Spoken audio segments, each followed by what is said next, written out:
Classified U.S. government documents posted online message boards made their way into the mainstream media late last week. The documents are mostly related to the Pentagon's plans and speculation of the ongoing war in Ukraine. The Pentagon has vowed to find the source of the leak in what may be the largest security breach in the United States in at least a decade. More in our next report. Plans related to the biggest conflict of our times have been leaked. The world is still coming to terms with the damage it can do. For one, they reveal US intel's downbeat assessment of Ukraine's war preparedness. They highlight shortfalls in troop numbers and equipments. In the documents, US intelligence also warned that Ukraine was fast running out of air defenses, potentially ceding air superiority to Russia by May. It also revealed that the Ukrainian President Volodymyr Zelensky was planning to attack targets inside the Russian territory. The documents also shed some light on the involvement of other countries in the Russia-Ukraine war. One of the documents says the Egyptian President Abdel Fattah al-Sisi ordered the production of 40,000 rockets to be covertly shipped to Russia. The White House, however, said no weapons have been sent. One document suggests that UK deployed as many as 50 special forces to Ukraine between February and March this year. This accounted for more than half of the Western special forces in the country at the time. The figure is considerably higher than the number from the US and France, which were said to have deployed 14 and 15 special forces respectively. The British Ministry of Defence, however, has cast doubt on these reports. The UK says the leak of allegedly classified information has demonstrated a serious level of inaccuracy. Another leaked document brought South Korea to the fore. Citing intelligence signals, the report says that the South Korean National Security Office was concerned that ammunition, particularly artillery shells, supplied to the US could end up in Ukraine. This would have violated national laws on supplying arms to a party in an active conflict. The documents appeared to reflect that the US was spying on its Asian ally. South Korea's opposition has therefore urged the government to investigate the alleged espionage. The government in Seoul has also sought to downplay the importance of the leaked documents. The president's office claims that a significant number of the documents were fake. But the damage is done. The world's sole superpower has failed to keep its secrets locked up. And I've directed an urgent cross-department effort. And we've referred the matter to the Department of Justice, which has opened a criminal investigation. Now, I can't say much more while the Justice Department's investigation is ongoing, but we take this very seriously.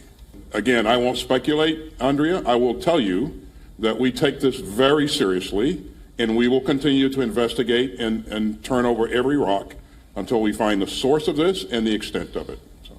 So it is now going after the source of the leak. So the big question at the moment is, where did the documents come from? The first screenshots of the verifiable documents were posted on the 1st of March.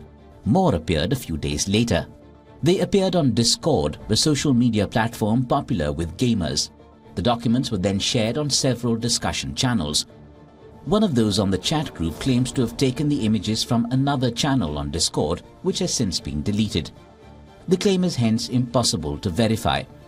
The investigative website Bellingcat has seen evidence that some documents could have been posted in January or even earlier. These documents remained on Discord largely undetected before spreading to other platforms in early April and eventually being picked up by US officials and the mainstream press. Questions that have arisen in the aftermath of the leak are, why would someone leak the documents publicly? And who would benefit most from the leak? For more on this, a former Pentagon intelligence officer and a former military officer, Ron Alito, is joining us live from Miami, Florida. Ron, welcome to WION, and thank you for joining us. I guess the big question is, ultimately, who are the winners and losers of these leaked documents? What would be the motivation for the person or organization who has leaked them? And how do you assess the information that we're seeing? A lot of it was something that we already, for the most part, knew.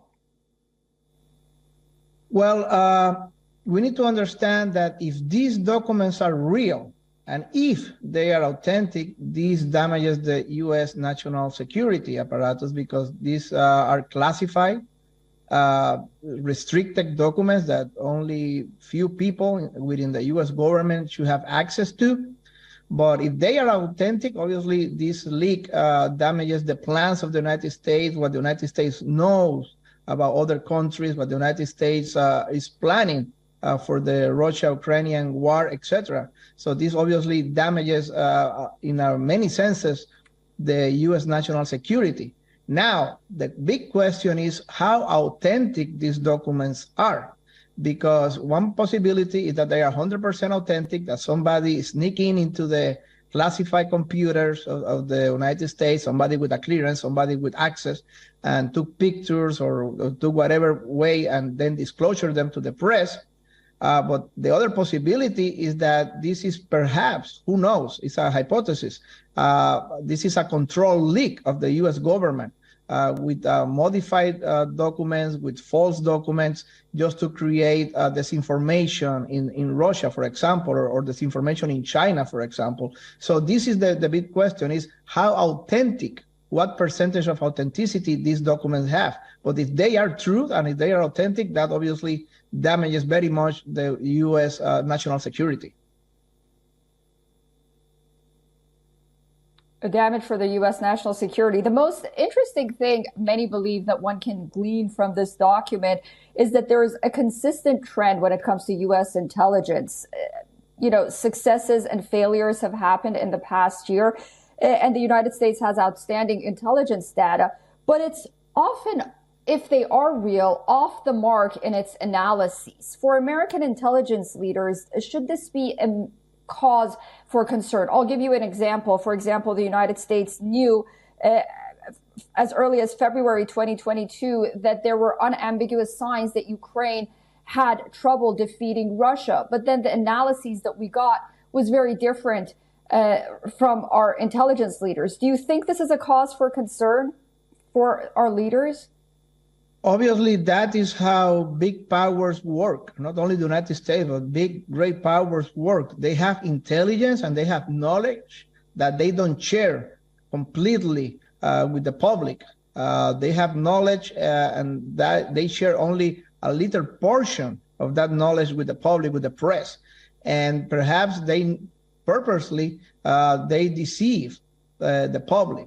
For example, they know that Ukraine cannot win this war. They know that Ukraine, in the end, will lose this war, but that's not what they say publicly. They say, we support Ukraine and we will be with Ukraine until the end. And Ukraine will win, or Ukraine will take back Crimea. Obviously, militarily and intelligence, from the intelligence perspective, they know that that's not possible, but they don't want to disencourage the Ukrainian resistance. They don't want to hurt the morale of the Ukrainian soldiers or the Ukrainian government, and they want to keep pushing for all governments of the world to keep sending weapons to Ukraine one way or another. So they keep to themselves the truth, the intelligence they have, and instead they promote a false narrative to the press and a false narrative to other countries so they can keep going with their political objectives. Ron Alito, thank you so much for joining us and providing insight into this issue, which is a cause for concern for American intelligence leaders and also many allies around the world as well. Thank you very much.